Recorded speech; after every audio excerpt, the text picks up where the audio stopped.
Capítulo 12. El crepúsculo descendía sobre los bellos jardines del lujoso castillo del duque de Merlín, perfumando el aire con el delicioso aroma primaveral.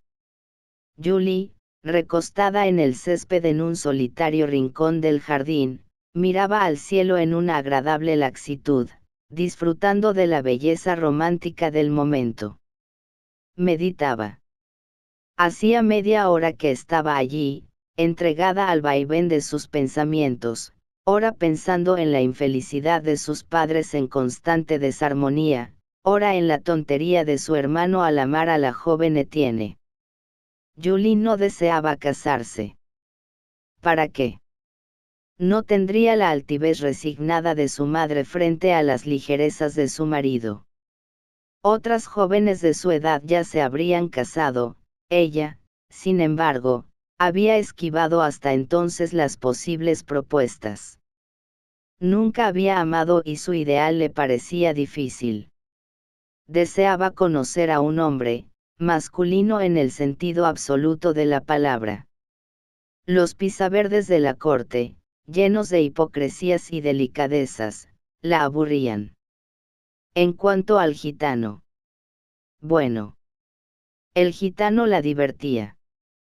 Desde la noche de la fiesta, él no se había alejado más de los alrededores del castillo, buscando hablarle. Era asiduo y persistente. En varias ocasiones, viéndola en el jardín, se había quedado parado, mirándola en silencio, lo que la dejaba de cierta forma embarazada. Julie percibía en su actitud cierta arrogancia. No había en él la humildad de quien implora, sino la paciencia de quien está seguro de llegar al fin deseado. Nunca más le había hablado, sin embargo, ella sentía que sus ojos la seguían por todas partes, quemándola como el fuego. ¿Qué pensamientos agitarían la mente ruda y violenta de aquel hombre? Un escalofrío de miedo la recorría siempre que recordaba la violencia de sus besos y la fuerza masculina de sus brazos. La vida en el castillo se me hace monótona, pensó al mismo tiempo que un pensamiento loco la invadió, ¿y si yo fuera gitana? Sonrió. Ciertamente su vida sería mucho más interesante. Tal vez hasta aquel gitano fuera, en ese caso, su destino. Aprendería a bailar como la gitana de la fiesta y viajaría mucho. Haría solo lo que le diera la gana, sin importarle los prejuicios sociales. No era por causa de ellos que sus padres continuaban amarrados a pesar de la infelicidad de su matrimonio. Julie sonrió nuevamente. Divagaciones tontas, pensó. Cerró los ojos, cediendo a la tibia caricia del atardecer. No sabe si durmió ni cuánto tiempo transcurrió. Cuando los abrió, se sentó con un gritito de susto, el gitano estaba sentado a su lado contemplándola. La muchacha se turbó. ¿Cuánto tiempo llevaría él allí? Venciendo la sorpresa, lo miró a los ojos. No sabría describir lo que vio en ellos. Apenas el brillo incontenible de sus violentas emociones. Un ligero escalofrío la sacudió. No debes tener miedo de mí. Apenas miraba tu rostro. Nada más. La voz del gitano era cálida como la brisa del atardecer y suave como el perfume de las flores que volatilizaban el aire. Sin querer, Julie sonrió. Al fin y al cabo, nada podía temer. Él sería, tal vez, su esclavo. La amaba, ciertamente. Sería muy divertido hacerlo demostrar hasta qué punto sería sumiso a sus caprichos. Le agradaba la idea de verlo despojarse de su arrogancia y someterse a sus deseos. Era una experiencia nueva y la ocasión, única. Rublo la devoraba con los ojos. Sin embargo, el brillo casi salvaje de su mirada no reflejaba amor, sino odio. Odio y codicia. Al verla, recordaba la ligereza del duque y a su pobre hermana, a quien amaba y jamás había olvidado. Pero la belleza de Julie, el perfume que emanaba de sus ropas finas y bien cuidadas, su tez delicada en contraste gritante con las mujeres de su raza, sucias, oliendo a humo y con la piel curtida por la intemperie, la habían hecho admirar, independientemente de su venganza, lo que, de cierta forma, la volvía infinitamente más apetecible. Dominó sus ímpetus violentos y dijo con dulzura, jamás vi mujer tan bella. Julie lo miró orgullosa, y yo jamás vi hombre tan osado. No me gustan las intromisiones en mi casa. Ciertamente te arrepentirás de esta audacia. Nada me impedirá verte, exclamó el gitano con obstinación. He pasado noches enteras en tu jardín, mirando tu ventana, incluso después de que la oscuridad de tu habitación me contara que ya duermes. Julie esbozó un gesto de sorpresa. ¿Cómo sabes cuál es mi habitación? Me costó varios días descubrirlo, pero, con paciencia, conseguí verte en la ventana. La muchacha se sintió turbada. Jamás había pensado que la pasión del gitano llegara a tanto. No pudo evitar un sentimiento de vanidad. No se detuvo a pensar. Juzgándose capaz de despertar tal pasión, aceptó como real el amor del gitano. Es inútil. Me da pena tu situación, dijo con fingida superioridad. Debes saber que ese amor es imposible. Corres serios riesgos viniendo aquí. Sé a qué te refieres, pero no juzgo a mi raza inferior a la tuya. Te veo apenas como mujer, despojada de la riqueza y de los prejuicios. No confundas mi amor con la humillación. Me enorgullezco de ser gitano y de la sangre gitana que corre por mis venas. Los nobles como tú creen que somos inferiores, pero, en realidad, nosotros somos mucho más ricos que vosotros, porque somos libres. Hacemos lo que nos gusta y lo que queremos. No tenemos un palacio, pero somos dueños del mundo porque nos es dado ir a vivir a donde nos plazca. Nuestras mujeres se sienten felices, tienen mucho amor, muchas joyas y bellos adornos, sin la necesidad de las apariencias. Deseo tu amor, pero no quiero unirme a tu raza, donde no encajaría y sería infeliz, sino unirte a mí, hacerte una de las nuestras, porque te estarías liberando de los prejuicios y serías feliz a mi lado. Julie lo miraba sorprendida. Viéndola callada, él continuó, yo te amaría tanto que te olvidarías del pasado. Te amaría por la mujer que eres y no por tu oro o por los prejuicios. Y te sentirías mi reina en nuestro campamento, donde dividirías tu tiempo entre recibir nuestros besos y hacerte cada vez más bella para mí. Rublo había fijado la mirada en los ojos de Julie, que escuchaba sus palabras como fascinada por el tono de profunda convicción que vibraba en su voz caliente, que la emoción enronquecía. Acercándose más a ella, la besó en los labios con suavidad.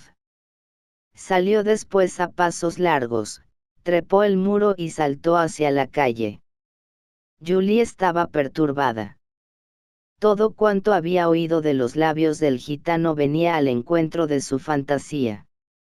Su cuerpo se erizaba aún al recordar los ojos verdes del gitano y sus labios sensuales y suaves.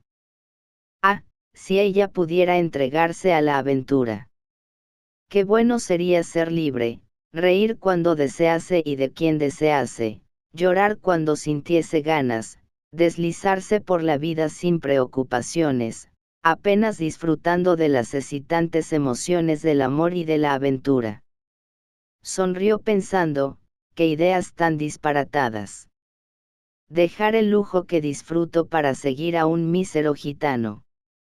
Se levantó, pues el crepúsculo había caído y la noche despuntaba. La brisa fresca le hizo recordar que ya era hora de entrar. Durante la cena y la velada, Julie procuró olvidarse por completo de la figura de Rublo entablando conversación con los demás. Sin embargo, el ambiente constreñido y triste de su hogar no le proporcionó la calma y la satisfacción que necesitaba. Miró a su hermano, quien, con la mirada triste vuelta hacia su propio drama amoroso, casi no hablaba. Su madre, insatisfecha y frustrada, se daba aires de víctima indefensa. Su padre. Julie contempló su fisonomía bella, ahora marcada por el tedio. Nunca había intentado conocerlo mejor.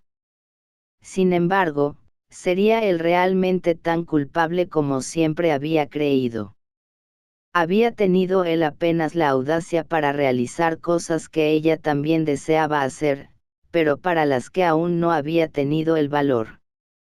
Por primera vez sintió una ola de simpatía por él.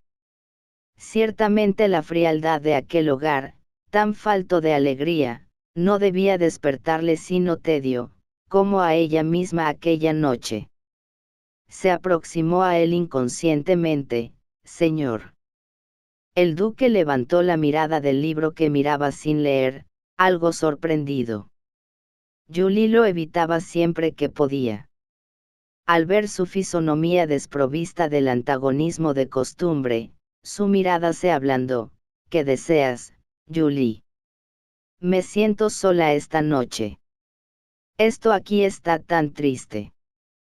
La mirada del duque brilló indefiniblemente. Yo también me siento solo. Podría hacerte compañía por unos instantes. El duque se sorprendió de nuevo. ¿Por qué no había buscado a su madre como de costumbre? Se sintió feliz, halagado, y resolvió aprovechar al máximo la ocasión. Viendo la mirada de su esposa fija en ellos, interrogativa, sugirió, vamos hasta la sala de música. Me gustaría escucharte tocar un poco. Me agrada tu manera de ejecutar. Julie se asombró. Su padre jamás le había dicho eso. Asintió de buen grado. Tendría así ocasión de distraerse. Ofreciendo el brazo a su hija con galantería, el duque la condujo hasta la sala de música. Es interesante notar cómo el antagonismo y la mala voluntad crean barreras entre las personas. Muchas viven en común, indiferentes, desperdiciando momentos felices de alegría y paz que juntas podrían disfrutar. Por más primitivas que sean en la escala espiritual, todas desean la felicidad. Cuando están reunidas en la misma familia, aun cuando hayan sido enemigas en vidas pasadas o tengan divergencias, podrían ser felices si dejasen de lado sus impulsos desagradables y se dispusiesen a cooperar para el bienestar de todos. Aquella noche, bendecida por una ola de comprensión, Julie se alejó del antagonismo que su madre, con sus actitudes, despertaba en su interior contra su propio padre y, a cambio, recibió una grata sorpresa. Conoció por primera vez la cautivadora personalidad social de él. Por lo demás, el duque usó todos sus recursos para conquistar la simpatía de su hija y, en compensación, ambos se olvidaron por unas horas del tedio y de la tristeza. Charlaron, Julie tocó para su padre, quien la aplaudió con entusiasmo. Fue como si se hubiesen reencontrado después de muchos años. Sin embargo, al retirarse a sus aposentos, Julie sintió curiosidad. Estaría el gitano vigilando su ventana, conforme había dicho. Apagó las lámparas después de haber despedido a la sirvienta y espió por la reja. Al principio nada vio, pero cuando sus ojos se acostumbraron a la oscuridad, vislumbró, detrás de la muralla del jardín, la sombra gigantesca de un hombre. Era él. Se sintió excitada sabiéndose a pocos metros de aquel hombre. Se acostó. Solo muy tarde consiguió conciliar el sueño. Mirando el azul espléndido del cielo, sentada en una piedra, Maris, teniendo a sus pies los utensilios de pintura, esperaba alegre. Había venido más temprano de lo acostumbrado para el encuentro con Ciro. Le gustaba levantarse temprano, principalmente en un día hermoso como aquel. De repente, el galope de un caballo la hizo volverse hacia uno de los lados del camino que se veía unos metros más adelante. El jinete, al verla, desmontó de un salto. Maris, mi hija. Qué alegre estoy de volver a verte. La muchacha se levantó mientras su padre la abrazaba con real placer. ¿Qué haces por aquí tan temprano? Maris sonrió abrazándolo con satisfacción. Conversaron y por fin ella le contó sus actividades como pintora, a lo que el duque argumentó, ¿por qué no me lo contaste hace más tiempo? Habría contratado al mejor pintor de Francia para ti. Estoy muy satisfecha con el profesor que tengo. Me gustaría que lo conocieses. Hoy estoy muy ocupado, tal vez en otra ocasión. Conversaron durante algunos minutos y el duque le contó a su hija su reciente aproximación con Julie y cómo eso había suavizado el ambiente doméstico. El duque se despidió abrazándola con ternura, diciendo, tengo que irme, pero pronto vendré a verte nuevamente. Inclinándose, le dio un beso en la mejilla, retirándose a continuación. Ciro, entretanto, alegremente se dirigía al encuentro de la muchacha. Al aproximarse, sin embargo, oyó voces reconociendo a Maris. Al llegar más cerca, lo que vio lo perturbó profundamente. Vio a un hombre de espaldas a él, abrazando a la muchacha, oyó sus últimas palabras y percibió que la besaba, pareciéndole que en la boca. Instintivamente se escondió detrás de un árbol, procurando reponerse del impacto sufrido. Sabía que la amaba, sin embargo, aquel brutal encuentro le había mostrado hasta qué punto. Tengo que dominarme, pensó, ella es libre y puede amar a quien quiera. Cuando, sin embargo, miró al hombre que pasaba a pocos pasos del lugar donde se encontraba, no pudo evitar un movimiento de sorpresa, el duque de Merlín. No deseaba pensar mal de la muchacha ni malinterpretar los hechos. Con todo, la escena que había presenciado había sido demasiado elocuente. La intimidad de ellos se volvía evidente. Venciendo con su férrea voluntad aquellos pensamientos temerarios y poco honrosos para con la joven, oró para conseguir dominarse y recuperar la serenidad. Bondadoso por índole, sintió una piedad profunda por Maris, quien, poseedora de nobles cualidades morales, debía de estar siendo arrastrada por una indomable pasión. Conocía la personalidad cautivadora del duque y su vida galante. Pobre muchacha, pensó. ¿Cómo debe sufrir? Cuando se sintió nuevamente sereno, Ciro se encaminó hacia el lugar donde Maris impacientemente lo esperaba. Conversaron sobre cosas banales y, mientras Maris pintaba bajo su observación, Ciro le examinaba disimuladamente la fisionomía. Tuvo por fin que confesar íntimamente que Maris jamás le había parecido tan feliz e ingenua. ¿Cómo podía ser? Sus ojos brillaban con mayor intensidad y sus mejillas estaban más rosadas. Antes habría sido capaz de pensar que la emotividad de Maris era por estar a su lado, ahora se la atribuía al duque de Merlín. Sin embargo, aunque Ciro hizo todo lo posible por ocultarlo, Maris notó en su mirada un brillo apasionado que antes había conseguido esconder, pero que ahora involuntariamente demostraba. La muchacha soñaba. le gustaría verlo radicado en la aldea conquistando una posición social segura con su profunda cultura. Su padre ciertamente lo ayudaría y ella podría finalmente casarse con él. Al despedirse de la muchacha aquella mañana, Ciro pensó, tengo que acabar con esto. Convenceré a Pablo de irnos lo más deprisa posible. Cuanto más me quede a su lado, peor será. Entretanto, Fray Antonio, por invitación de la duquesa, comparecía al castillo ducal. Recibido por ella con delicadeza, el sacerdote notó de inmediato sus ojos rojos, rodeados por profundas ojeras. Se había despertado alegre en aquella hermosa mañana y había subido casi con desenvoltura el empinado camino que conducía al castillo. Percibió, sin embargo, que el asunto no era agradable y anticipadamente se resignó a perder el buen humor. Se sentó y esperó a que ella comenzase. Señor cura. El motivo que me obligó a llamaros con urgencia es de los más serios y desagradables. Podéis ir directo al asunto, señora duquesa. Pues bien. Vuestra reverendísima tiene consigo a una sobrina que dicen joven y bella, ¿no es así? Sí, concordó el sacerdote, ligeramente contrariado. Os aconsejo mandarla muy lejos de aquí. La voz de la duquesa era amenazadora y fría.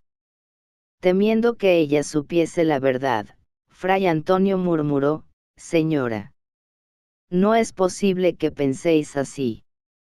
No puedo mandar lejos a esa excelente muchacha que, ante la sociedad, solo me tiene a mí como protector. Me estáis obligando a entrar en detalles que desearía ocultaros para ahorraros una vergüenza. ¿Cómo así? Supe por algunas personas que me son devotas que vuestra sobrina mantiene relaciones amorosas con mi esposo. Fray Antonio, de tan sorprendido, no pudo responder de inmediato. Sí, Fray Antonio. Esa excelente muchacha, como decís, es amante del señor duque. Estáis equivocada. Redondamente equivocada. ¡Qué absurdo! Sé lo que digo. No podéis negar los obsequios constantes del señor duque a vuestra sobrina, y obsequios muy valiosos. Vine también a saber que fue en compañía de ella que él estuvo escandalosamente en París, en perjuicio completo de su reputación. Os ordeno que mandéis a esa joven a otra parte. Si no os conociese, haría otro juicio de vuestra persona. Temo no poder obedeceros, señora duquesa. Prometí hacerme cargo de esa joven y no faltaré a mi promesa. Lamento lo que sucede. Sé que sois víctima de la maldad de criaturas alcahuetas, siempre dispuestas a la intriga y a manchar reputaciones ajenas. Mi sobrina es una joven honesta y pura, conozco su moral y su conducta. No la creo capaz de un proceder ligero. Podéis quedaros en paz. La duquesa se alteró, Fray Antonio. Pensé tener en vos a un amigo, veo, sin embargo, que me equivoqué. Tal vez no seáis más que un asalariado de mi infeliz esposo. Fray Antonio palideció. De cierta manera él era un asalariado del duque, pero no en el sentido malicioso que ella pensaba. Señora. Estáis lanzando una injuria a un siervo de Dios. Me retiro. Espero, sin embargo, que el arrepentimiento aparezca en vuestro corazón y estaré dispuesto a volver aquí olvidando el incidente. Adiós. Inclinándose con altivez, Fray Antonio se retiró. Machacando con rabia las piedras del camino, pisando casi con violencia, Fray Antonio bajó el camino de regreso a casa. Estaba indignado. Pensaba asqueado en la facilidad con la que las criaturas sacan conclusiones en detrimento del prójimo. Si aquel rumor se extendía. Temía por Maris. Necesitaba conversar con el duque al respecto. Tal vez fuera mejor que él evitase por algún tiempo el contacto con su hija. La duquesa, entretanto, lloraba desconsolada e infeliz. Ciro había regresado a casa aquella mañana triste y pensativo. Durante la comida, resolvió hablar con su tío. Lo siento, tío, pero tengo que irme. Hace 2 semanas que llegué aquí y, aun apreciando extremadamente vuestra compañía, es tiempo de regresar al campamento. El médico esbozó un gesto de desaliento. Pensé que no volverías más al campamento. Juzgué que Maris era el motivo de tu fijación aquí. Tal vez ese motivo me obligue a partir. Entretanto, siento que no nací para una vida normal y burguesa. Necesito realizar algo, que aún no sé bien, pero que es tarea mía y tengo que buscarlo. Es una convicción profunda e inabalable. Nada tendría que ofrecer a una joven como Maris. No debes decir eso, mi muchacho. Tienes, además de la belleza física, la belleza moral. Siento que ambos se armonizarían muy bien. Maris es portadora de las más nobles cualidades. Por los ojos de Ciro pasó un destello de amargura. Tal vez estemos equivocados, tío mío. Ella no me quiere sino como a un buen amigo. Villemont soltó una sonora carcajada. Eres un tanto ingenuo en este asunto, Ciro. Tal vez te falte experiencia. ¿Quién no percibe que ella te ama? Maris es espontánea. Me quiere, lo sé, pero como a un hermano. Pero, aun si ella me amase, tendría que irme. Mis amigos me necesitan y yo aprecio su compañía. Pero tus enfermos han sido socorridos aquí por nosotros dos y puedo afirmarte que con gratísimos resultados. Has conseguido curaciones realmente animadoras. Juntos podríamos realizar grandes cosas. Tal vez un día vuelva convencido de esa vuestra manera de pensar. Pero necesito antes buscar aquello que siento que debo hacer. Quedarme sería entregarme al placer de la vida normal del hogar, tal vez huyendo de la tarea que soy llamado a realizar como contribución de mi paso por la tierra. Estaría cambiando la fugaz felicidad terrenal por la espiritual y eterna. La vida en el hogar es una escuela preciosa, necesaria y bendita. Sin embargo, criaturas como yo nacieron con otro destino y no pueden gozar de esa bendición. ¿No dijiste el otro día que nosotros construimos nuestro propio destino? Si es verdad que somos dueños de nuestro destino, más responsabilidad me corresponde en cuanto a mis actitudes. Somos dueños de un libre albedrío relativo, del cual siempre cosechamos los frutos, sean buenos o malos. Con mis actitudes de hoy estoy programando mi futuro. Pretendo aprender a vivir mejor, encontrar el camino para el crecimiento interior. Es increíble cuánta hipocresía y artimañas poseemos para enmascarar nuestros verdaderos sentimientos. Sé lo que debo hacer y lo haré. Lamento que exista esta necesidad de separarnos nuevamente, sin embargo, siento que debo partir. Sea. No insisto. Pero, cuando quieras volver, solo me darás placer. ¿Cuándo pretendes irte? Mañana mismo. Muy temprano me despediré de Maris y, por la tarde, regresaré al campamento. A la tarde siguiente, Ciro, llevando bajo el brazo una pequeña maleta, subió la colina rumbo al campamento. Atardecía. Mirando al cielo, Ciro pensaba en los últimos acontecimientos. Se sentía pesado, envejecido, aunque contaba apenas 35 años. No deseaba ceder al sentimiento, pero la despedida de Maris lo había impactado mucho. Cuando aquella mañana él le había anunciado el regreso al campamento, ella había palidecido, yo había pensado. Había murmurado, bueno, yo alimentaba esperanzas de que permanecieses para siempre en la aldea. Lo siento, Maris, pero tengo que irme. La joven se había mantenido callada durante el resto del trabajo, triste y desanimada. Al despedirse de ella, había notado el brillo de una lágrima en sus ojos. ¿Cómo podía ser? ¿A quién, al fin y al cabo, amaría ella? En aquel momento, Ciro se hacía íntimamente esta pregunta.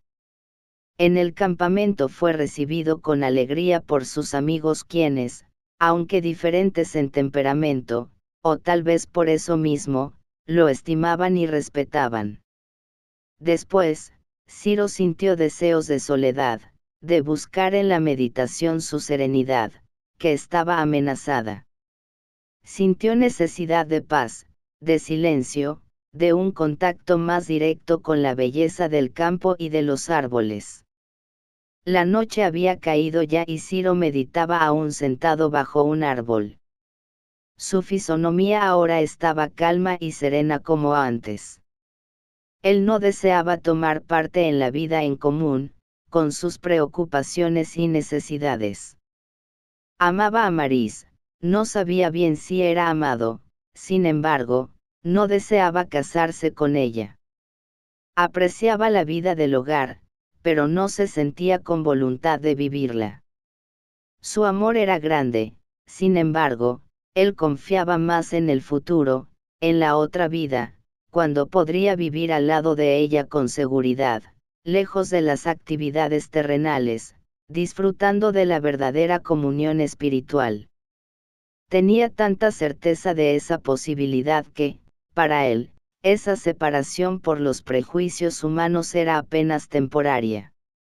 Ciro pensaba en las dificultades que encuentran los hombres para convivir entre sí, dificultades que ellos crearon y conservan a través de su civilización. El silencio de la noche, sin embargo, fue cortado por una voz ahogada de mujer, «Señor». Ciro se volvió, levantándose atento. «A vuestras órdenes, señora». La desconocida vestía una ropa de sirvienta del castillo ducal. «Deseo hablaros con urgencia. Nadie vendrá a interrumpirnos aquí. Podéis hablar sin temor. No sé cómo comenzar. ¿Me reconocéis?». Ciro la miró. Era una mujer de mediana edad, pero aún bella. Sus maneras eran las de una dama, no condiciendo con la humildad de su traje. «No», respondió enseguida.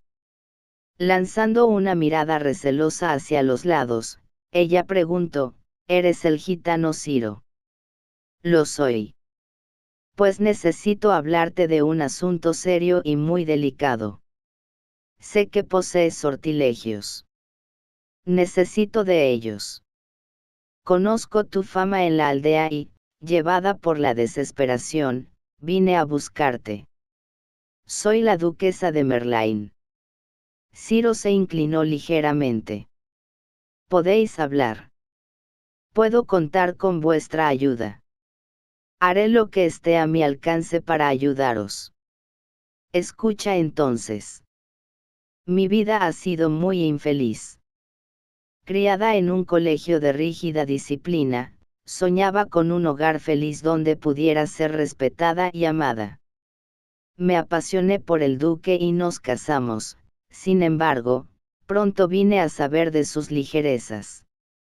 He sufrido los mayores ultrajes. Ahora, sin embargo, parece que ha perdido la compostura. Se ha encaprichado de amores por una joven de la aldea, me parece que la conoció en Versalles, y allá mismo se convirtió en asunto de escándalo. ¿Sabes cómo anda de pervertida la corte? Pues bien, lo peor es que esta joven, no sé si se titula sobrina de nuestro vicario o lo es realmente, y con este pretexto vino para acá. Ahora he sabido que ellos se han estado encontrando y hasta joyas carísimas ya le ha dado. Esto es demasiado y no lo puedo soportar. Tengo 2 hijos que merecen ser respetados, además de mi dignidad de esposa honesta.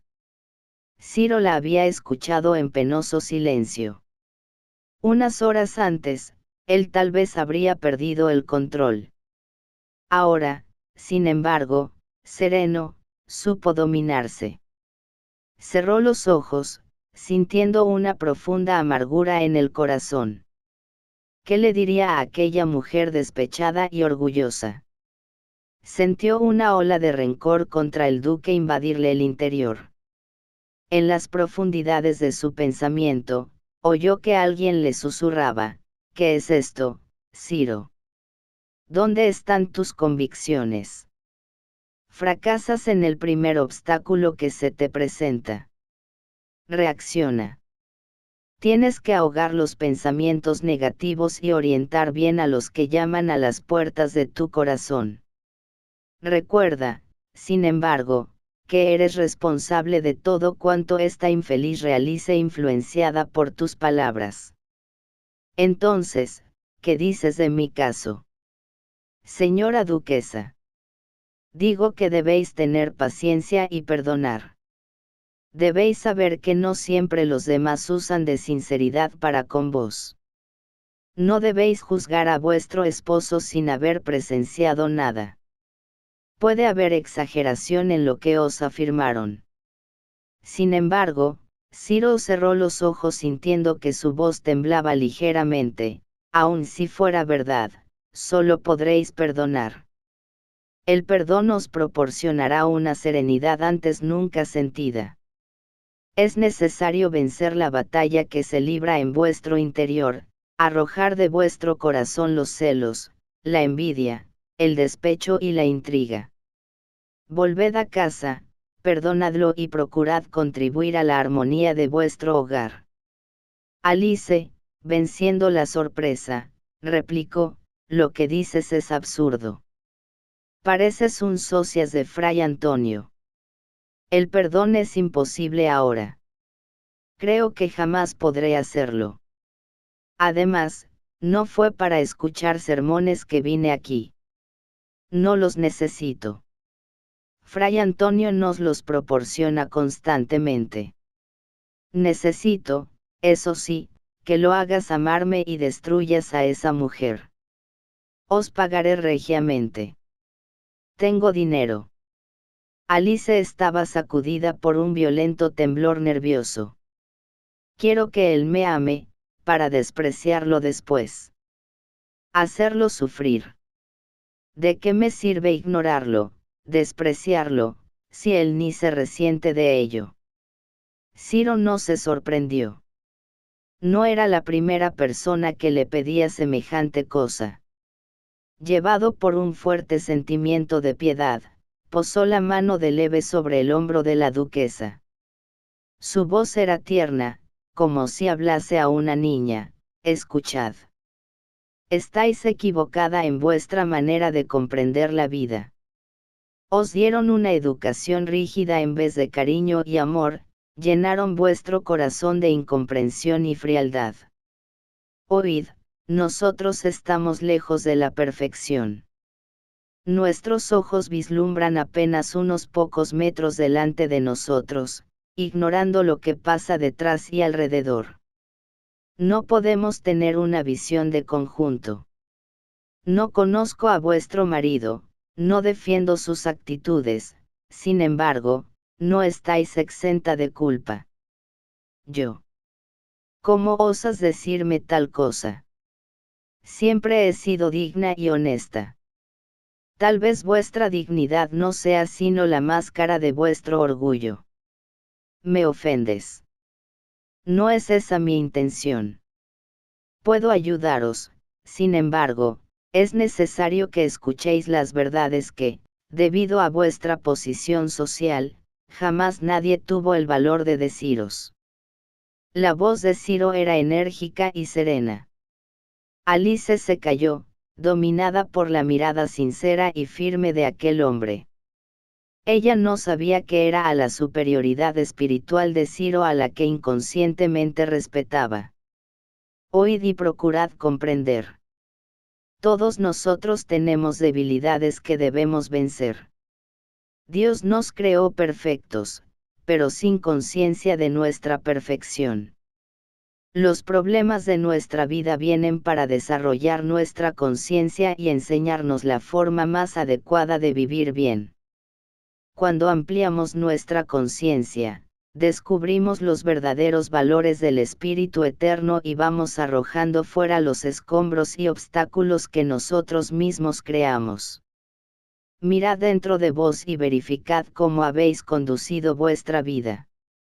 Analizad las actitudes que habéis tomado y cuánto han contribuido a vuestra infelicidad. Si lo hacéis con sinceridad, verificaréis cómo disteis vuestra contribución a las situaciones que os preocupan en el momento presente. Procurad comprender el temperamento de vuestro esposo. Percibiréis que, a pesar de su debilidad de carácter, él es poseedor de nobles cualidades que modificarían vuestra relación familiar si no las hubieseis destruido con vuestro desprecio, vuestro antagonismo. Pensad y tal vez comprendáis que un hombre de temperamento sensible y amoroso se sienta un extraño en su propio hogar y enmascare el tedio con aventuras galantes. Saber perdonar. Olvidad el pasado y buscad rodearlo de una atmósfera cariñosa. Veréis cómo, poco a poco, él se convertirá realmente en un buen compañero. Porque, aun cuando un hombre amó a otra mujer que no fuera su esposa, ésta podrá con sus actitudes conquistar su respeto y un amor duradero cimentado a través de los años por la convivencia, por las luchas y por los sufrimientos en común. Son ojos del orgullo y de los celos los que la están inspirando. Nosotros no podemos exigir siempre sin dar nada a cambio. La felicidad es una conquista digna de aquellos que se esfuerzan por alcanzarla.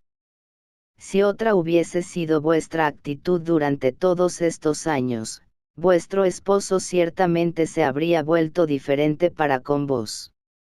Luché con todas mis fuerzas para conseguir alejarlo de la vida desordenada, pero sin ningún resultado.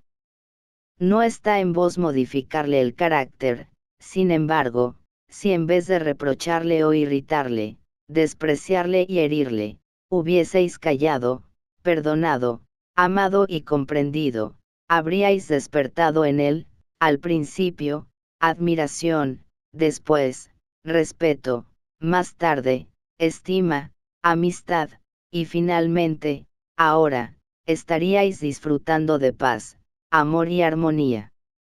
Solo las cosas simples y puras de la vida nos conducen a la felicidad. Las aventuras y desvíos solo nos conducen al aburrimiento y al vacío. Él un día comprendería esto y se convertiría entonces en un buen esposo. Decís eso porque no sabéis hasta qué punto han llegado las cosas. Mi hijo se ha encaprichado de amores justamente por la hija de una mujer que ya fue amante de mi marido, una campesina que, no sé cómo, engañó a un marqués y se casó con él. Ahora, él sufre y languidece debido a la imposibilidad de casarse con la mujer amada. Además de todo, quería traer a casa, con mis hijos, a la hija que la tal campesina tuvo con él. Decís que deberé perdonar. Nunca. Es una pena. Tuvisteis preciosas ocasiones para conquistar el amor de vuestro esposo y las despreciasteis. Si la joven que vuestro hijo escogió es digna, olvidad el pasado y consentid en esa unión. Abrid los brazos a la joven que no tiene culpa de la debilidad de sus padres. Sed para ella tan buena como para vuestra hija, ablandad la vanidad y el orgullo. Trabajad para construir la felicidad de todos los que amáis y de aquellos que aborrecéis. Cuando os deis cuenta, os estaréis sintiendo plenamente feliz. La duquesa se mantuvo callada durante algunos segundos. Estoy decepcionada. Tu doctrina me igualaría a la más ínfima de las criaturas. Percibo que no puedes ayudarme. Y dijeron que eras poderoso. Muchas decepciones os estarán reservadas en el futuro si os rehusáis a comprender la realidad. De verdad, cada uno deberá solo construir su progreso espiritual. Creer que venceréis todas las barreras sin esfuerzo, basándoos apenas en los mágicos poderes de otro, pasables de adquisición monetaria, es caminar hacia la desilusión y hacia el sufrimiento. Oíd y guardad bien en vuestro interior, cuando en la vida tengáis que tomar una actitud seria, pensad en mis palabras, analizadlas y tal vez un día comprenderéis que ellas os habrían ayudado profundamente si las hubieseis seguido. En mis oraciones rogaré al Padre Celestial por vos y por los vuestros. Fijando la mirada en los ojos mansos y amorosos de aquel hombre, Alice se conmovió. Lo había ofendido, sin embargo, él pensaba aún en orar por ella. Lamento haberme excedido. Mis nervios están agotados. Os aseguro que al venir aquí pensaba ser incluso robada, motivo por el cual me disfracé pobremente. Juzgué encontrar a un hechicero y apenas encontré a un hombre de buena fe. No tenéis la culpa si vuestros consejos no me sirven. Adiós. Inclinando ligeramente la cabeza, se alejó a pasos rápidos. Los ojos de Ciro acompañaron su silueta hasta perderla de vista. ¿Cómo es de difícil decir la verdad a los demás?, pensó él. La mayor parte de las personas es capaz de los mayores esfuerzos para arrojar a los hombros ajenos las tareas que le corresponden y le son penosas. Si le decimos que esa tarea es intransferible y que ella misma deberá realizarlas, se rehúsa a creer. Así, los sufrimientos se volverán inevitables. Su pensamiento voló hacia Maris. ¿Sería de verdad cierto su amor por el duque? Ella, tan joven y sincera, inteligente y de buenos sentimientos, estaría envuelta en tan triste acontecimiento. Oyó nítidamente una voz que le decía: debemos siempre confiar en las cualidades y virtudes que encontramos en las criaturas y olvidar lo que los ojos de la carne parecen ver. Procura no juzgar al semejante. Las apariencias son reflejos y creaciones de nuestros propios sentimientos. Es verdad, pensó Ciro, procurando reaccionar a la avalancha de pensamientos que pasaban por su mente. Entretanto, sentía que, a pesar de todo el esfuerzo realizado, una profunda amargura le hería el corazón. Resolvió entonces buscar a Pablo para convencerlo de partir.